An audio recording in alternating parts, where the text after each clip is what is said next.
Okay, so...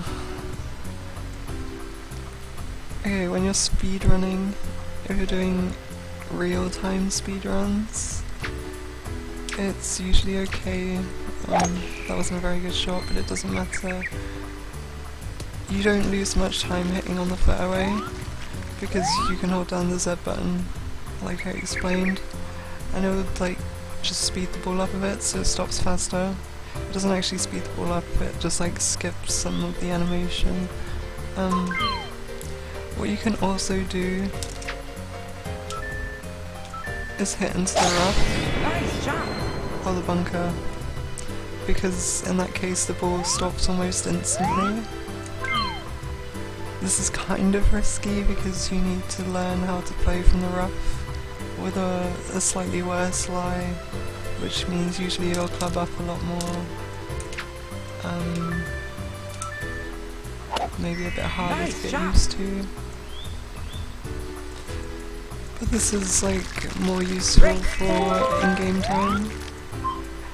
And I'll show that in a minute, but why did I do that?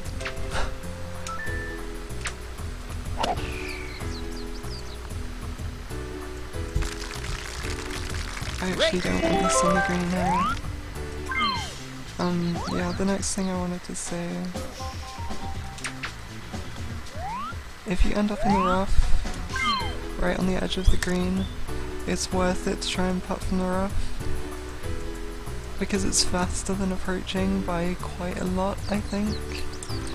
When you approach, you have to wait for this meter to go back and forth, which is at least 2 seconds, because that's how long it takes.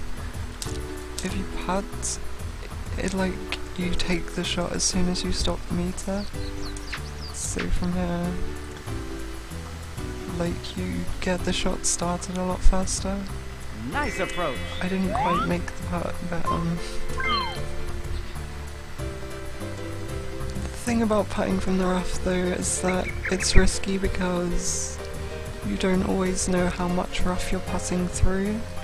If you're right in the edge like I am now, it's like usually sufficient to add about 10 yards to your 10 feet to your putt on the meter, so usually 48, you'd probably hit around the middle because that's around 50 feet. You want to go a bit higher than that, so around the 60-ish feet mark, like I did a second ago. That was one short. Nice But approach. you get the point. It's faster to play a putt from the rough than it is to approach from the rough. Because if you're approaching,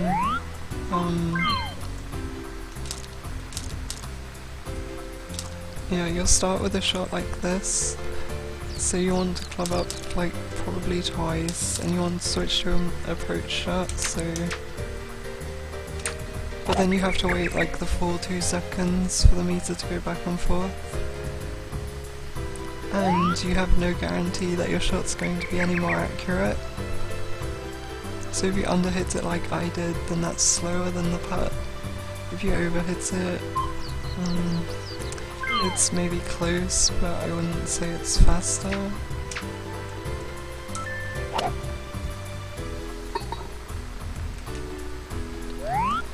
If you do get it in, it's probably the same,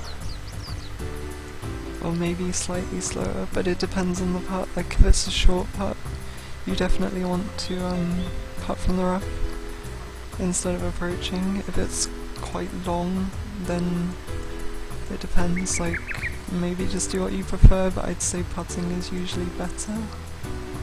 You can also putt from the bunker, and it's quite similar, but the problem with the bunker is your ball doesn't usually stop at the edge of it, so you'll have to add a lot more power sometimes, and it's really difficult to judge because your ball will stop almost instantly in the bunker.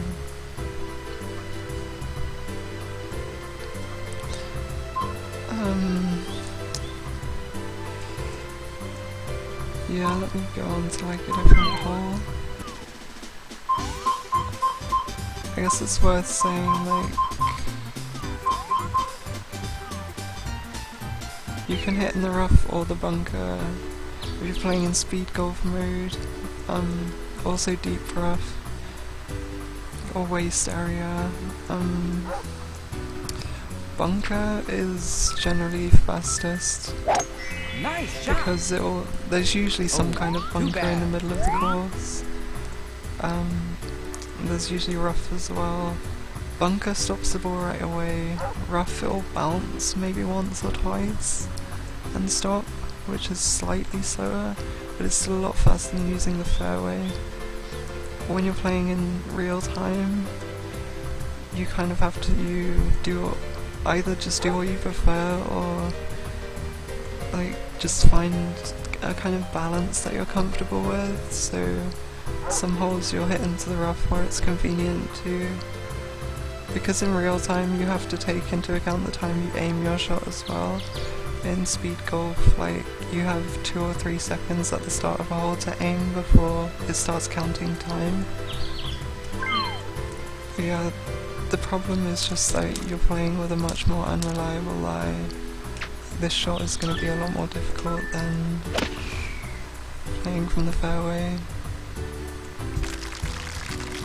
Nice on. So I'd say, like, generally go with whatever you're comfortable with. But it does save some amount of time to play into like bunker or rough. I'd say usually don't play into the deep rough or the waist area, just because like you're gonna have a lot of fun dealing with a really bad lie. I'll just quickly show it in like speed golf mode.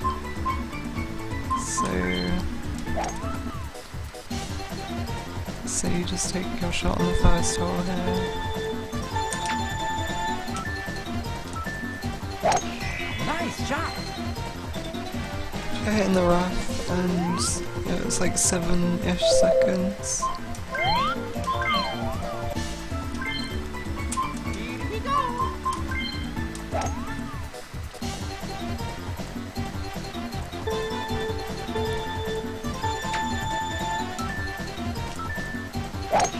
Nice shot. When you play on the fairway, it's gone up to 10 seconds already, because the ball has to roll until it stops. So yeah, with in-game time it makes a lot of difference.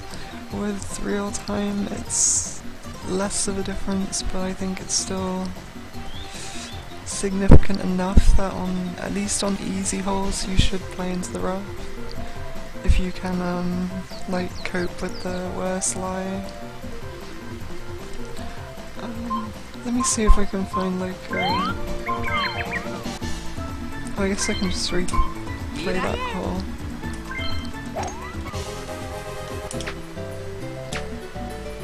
But you basically like combine the things that I've talked about. So you played into the rough, you know you're going to have to club up, so you use like the quick switch,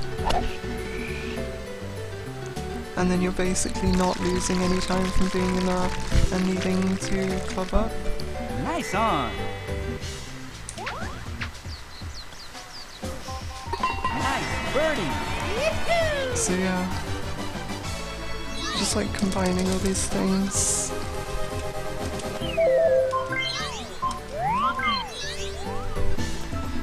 So knowing where you need to aim from knowing the hole and where the pin is, how far away it is. Knowing that playing in the rough is slightly faster.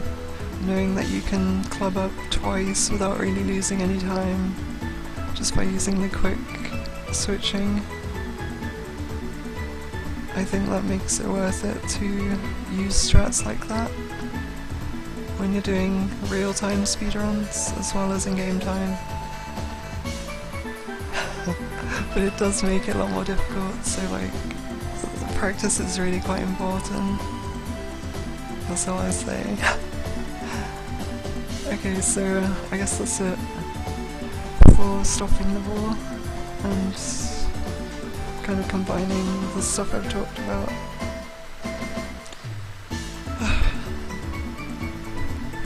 So that's 4 parts. Yeah, definitely the next parts I'll probably talk about individual holes